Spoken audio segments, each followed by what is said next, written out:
Ya, selamat pagi adik-adik semua. Pagi hari ini kita sama-sama akan belajar firman Tuhan bersama-sama. Kita akan belajar dari Injil Lukas pasal yang ke-15 ayat yang ke-11 sampai dengan 32. Injil Lukas pasal 15 ayat yang ke-11 sampai 32. Judulnya tentang perumpamaan tentang anak yang hilang.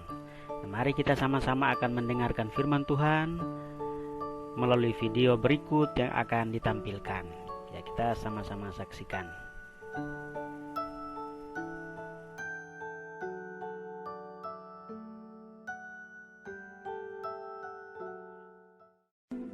Ada seorang mempunyai 2 anak laki-laki. Kata yang bungsu kepada ayahnya, "Bapa, berikanlah kepadaku bagian harta milik kita yang menjadi hakku." Lalu ayahnya membagi-bagikan harta kekayaan itu di antara mereka. Beberapa hari kemudian, anak bungsu itu menjual seluruh bagiannya itu lalu pergi ke negeri yang jauh. Di sana ia memboroskan harta miliknya itu dengan hidup berfoya-foya. Setelah dihabiskannya semuanya, timbullah bencana kelaparan di dalam negeri itu, dan ia pun mulai melarat. Lalu ia pergi dan bekerja pada seorang majikan di negeri itu. Orang itu menyuruhnya ke ladang untuk menjaga babinya. Lalu ia ingin mengisi perutnya dengan ampas yang menjadi makanan babi itu, tetapi tidak seorang pun yang memberikannya kepadanya. Lalu ia menyadari keadaannya. Katanya, "Betapa banyaknya orang upahan Bapakku yang berlimpah-limpah makanannya. Tetapi aku di sini mati kelaparan. Aku akan bangkit dan pergi kepada Bapakku dan berkata kepadanya, 'Bapa, aku telah berdosa terhadap sorga dan terhadap Bapa. Aku tidak layak lagi disebutkan anak Bapa. Jadikanlah aku sebagai salah seorang upahan Bapa.' Maka bangkitlah ia dan pergi kepada bapaknya. Ketika ia masih jauh, ayahnya telah melihatnya. Lalu tergeraklah hatinya oleh belas kasihan. Ayahnya itu berlari mendapatkan dia lalu merangkul dan mencium dia. Kata anak itu kepadanya, 'Bapa, aku telah berdosa terhadap sorga dan terhadap Bapa. Aku tidak layak lagi disebutkan anak Bapa.' Tetapi ayah itu berkata kepada hamba-hambanya, 'Lekaslah bawa kemari jubah yang terbaik. Pakaikanlah itu kepadanya, dan kenakanlah cincin pada jarinya, dan sepatu pada kakinya. Dan ambillah anak lembu tambun itu, sembelihlah dia, dan marilah kita makan dan bersuka cita. Sebab anakku ini telah mati dan menjadi hidup kembali. Ia telah hilang dan didapat kembali.' Maka mulailah mereka bersukaria. Tetapi anaknya yang sulung berada di ladang. Dan ketika ia pulang dan dekat ke rumah, ia mendengar bunyi seruling dan nyanyi tari-tarian. Lalu ia memanggil salah seorang hamba dan bertanya kepadanya, 'Apa arti semuanya itu?' Jawab hamba itu, 'Adikmu telah kembali, dan ayahmu telah menyembelih anak lembu tambun, karena ia mendapatnya kembali dengan sehat.' Maka marahlah anak sulung itu, dan ia tidak mau masuk. Lalu ayahnya keluar dan berbicara dengan dia. Tetapi ia menjawab ayahnya, katanya, 'Telah bertahun-tahun aku melayani Bapa, dan belum pernah aku melanggar perintah Bapa. Tetapi kepadaku, belum pernah Bapa memberikan seekor anak kambing untuk bersuka cita dengan sahabat-sahabatku. Tetapi baru saja datang anak Bapa yang telah memboroskan harta kekayaan Bapa bersama-sama dengan pelacur-pelacur, maka Bapa menyembelih anak lembu tambun itu untuk dia.' Kata ayahnya kepadanya, 'Anakku, engkau selalu bersama-sama dengan aku, dan segala kepunyaanku adalah kepunyaanmu. Kita patut bersuka cita dan bergembira, karena adikmu telah mati dan menjadi hidup kembali. Ia telah hilang dan didapat kembali.'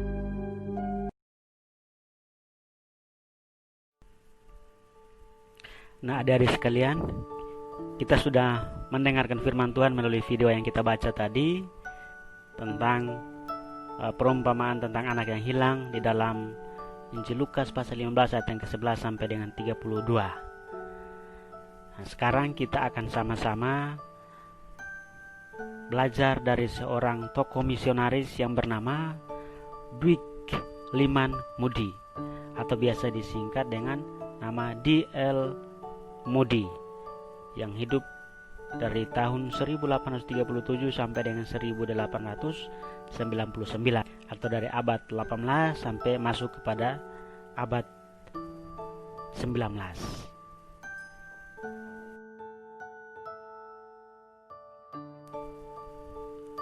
Nah, Dwight Lyman Moody atau D.L. Moody lahir pada 5 Februari 1837 di Northfield, Massachusetts, Amerika, dan meninggal pada 22 Desember 1899. Nah, ayah Moody bernama Edwin J. Moody yang hidup dari tahun 1800 sampai 1841. Ayahnya adalah seorang petani miskin dan seorang tukang batu. Sedangkan ibunya adalah bernama Betsy Moody yang hidup tahun 1805 sampai 1896. Nah, mereka atau kedua ayah dan ibu dari Moody ini memiliki 9 anak termasuk Moody. Ayahnya meninggal ketika Dwight berusia 4 tahun atau lahir 1 bulan setelah kematian ayahnya. Nah, ibu mereka berjuang untuk membesarkan dan mengurusnya bersama dengan 8 saudara kandungnya.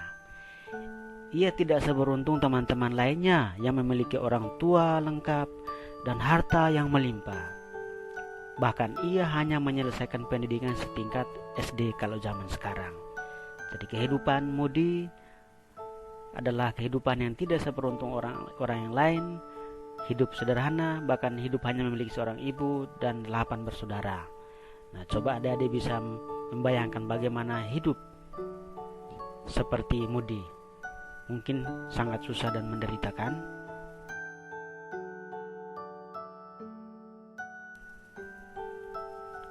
Nah, adik-adik, ketika Moody berusia 17 tahun, ia pindah ke Boston untuk bekerja di toko sepatu milik pamannya. Nah, tapi sebelum dia masuk dan bekerja di toko sepatu milik pamannya, ternyata dia sudah melamar untuk bekerja di beberapa tempat. Tetapi ternyata semua itu menolak dia dan dia tidak bisa bekerja di sana. Akhirnya dia diterima menjadi salah satu karyawan di tempat atau di toko sepatu milik pamannya. Nah, salah satu syarat yang diberikan oleh pamannya kepada Moody, jika dia harus bekerja bersama dengan pamannya, maka dia harus beribadah dan ikut kegiatan sekolah minggu maupun kegiatan-kegiatan remaja di gereja kongregasi Gunung Hermon yang diperintahkan oleh pamannya tersebut. Nah, pada bulan April 1855, Moody bertobat menjadi seorang Kristen evangelis. Nah, ketika guru sekolah minggunya yang bernama Edward Kimball berbicara kepadanya, mengunjunginya terus-menerus dan berbicara bahwa betapa Tuhan sangat mencintainya melebihi segalanya. Tuhan sangat mengasihi Moody. Nah, disitulah Moody disentuh dan dipakai oleh Tuhan Yesus menjadi utusannya. Nah, pada tahun 1860, Moody akhirnya memutuskan untuk menjadi seorang penginjil sepenuh waktu, tanpa pernah menempuh pendidikan teologi atau sekolah sebagai seorang pendeta.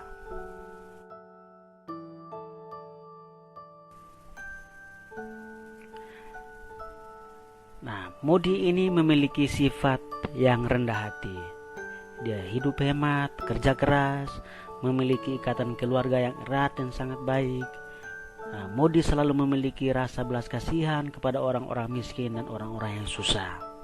Pada tahun 1871, rumahnya di Chicago yang baru dan aula yayasan Kristen yang dibangunnya mengalami kebakaran yang membuatnya terguncang. Dia menjadi sedih dan bingung. Namun kesempatan itulah yang mendorongnya untuk terjun sepenuhnya dalam pelayanan pemberitaan Injil ke Inggris Raya, bahkan sampai 7 kali, ke New England, ke Meksiko, Kanada, Amerika Serikat, Eropa, Holy Land, dan lain-lain. Banyak sekali tempat yang dikunjunginya untuk memberitakan Injil Tuhan. Moody juga membantu mendirikan perusahaan percetakan dan mendirikan Institut Alkitab dan juga sekolah-sekolah Kristen. Moody terus mengadakan kebangunan rohani di mana-mana sampai ia meninggal pada 22 Desember 1899 pada usia 62 tahun. Salah satu kutipan Moody yang paling terkenal adalah, "Iman membuat segalanya menjadi mungkin. Cinta membuat segalanya menjadi mudah." Nah, Moody menyerahkan sepatu boot dan sepatu bisnisnya yang menggiurkan itu untuk mengabdikan hidupnya kepada jiwa-jiwa yang dipersembahkannya kepada Kristus.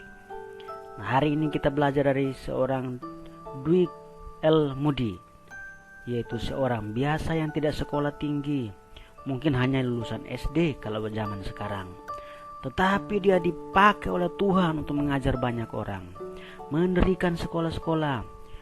Dia juga tidak sekolah teologi atau sekolah pendeta, tetapi dipakai oleh Tuhan untuk berkhotbah dan memberitakan Injil Tuhan kepada segala bangsa. Dia memiliki hati yang penuh belas kasihan kepada orang-orang miskin dan yang belum percaya kepada Tuhan Yesus. Moody membawa banyak orang yang terhilang kepada Tuhan Yesus untuk diselamatkan. Nah, hari ini Tuhan Yesus merindukan agar kita semua membawa banyak jiwa-jiwa kepadanya. Nah, siapkan diri kalian sekarang agar dipakai oleh Tuhan Yesus membawa banyak orang-orang yang terhilang datang kepada Tuhan Yesus.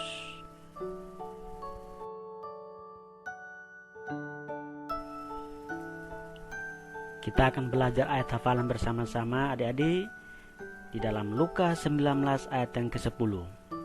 Sebab anak manusia datang untuk mencari dan menyelamatkan yang hilang. Sekali lagi, Lukas 19 ayat 10. Sebab anak manusia datang untuk mencari dan menyelamatkan yang hilang.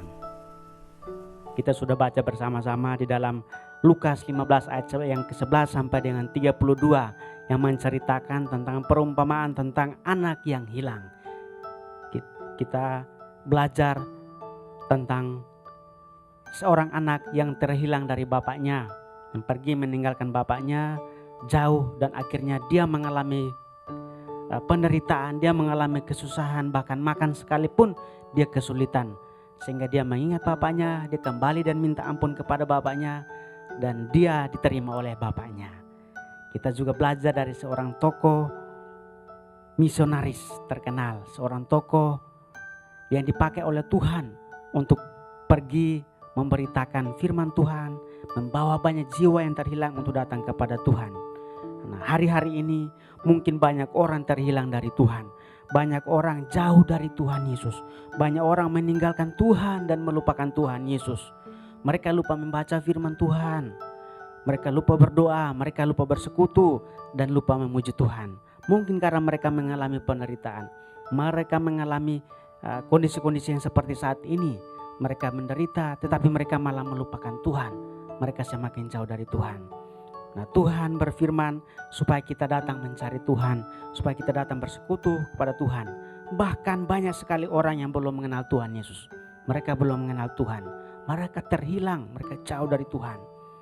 Nah, hari ini Tuhan memanggil kita, kalian semua dan juga Om dan kita semua. Kita dipanggil untuk kita belajar dari seorang tokoh misionaris yang bernama D.L. Moody yang dipakai oleh Tuhan untuk membawa banyak jiwa-jiwa yang terhilang datang kepada Tuhan Yesus. Dia hanya orang biasa, dia tidak sekolah tinggi, dia tidak kaya, dia hidup sederhana, tetapi dia mau dipakai oleh Tuhan Yesus untuk membawa banyak jiwa-jiwa kepada Tuhan Yesus. Kita belajar bahwa dia memiliki kerendahan hati. Dia memiliki rasa takut akan Tuhan.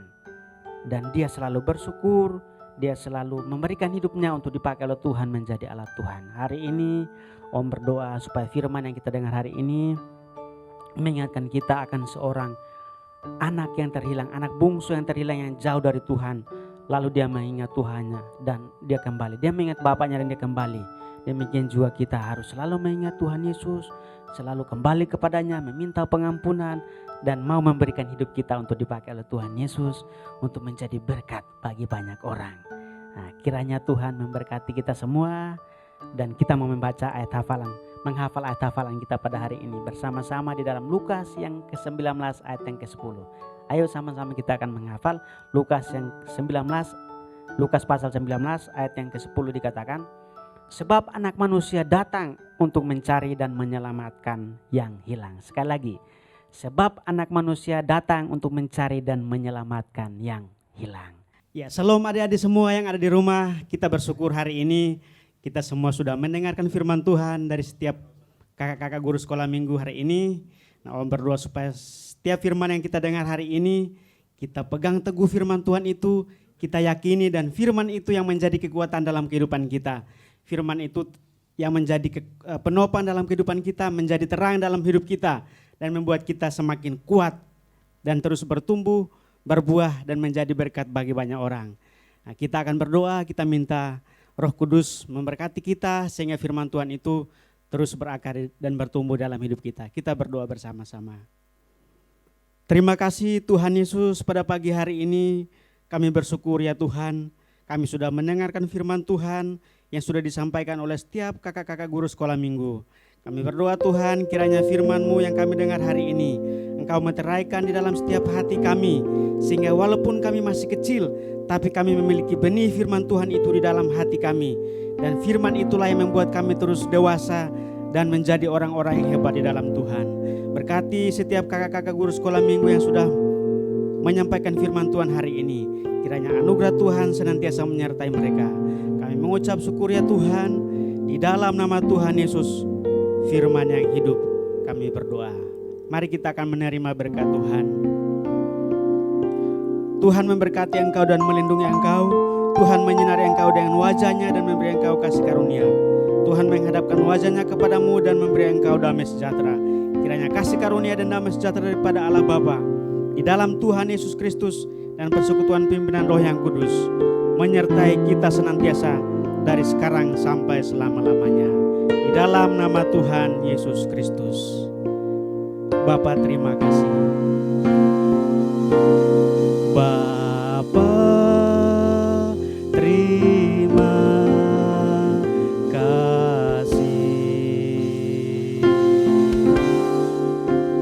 Bapa, terima kasih.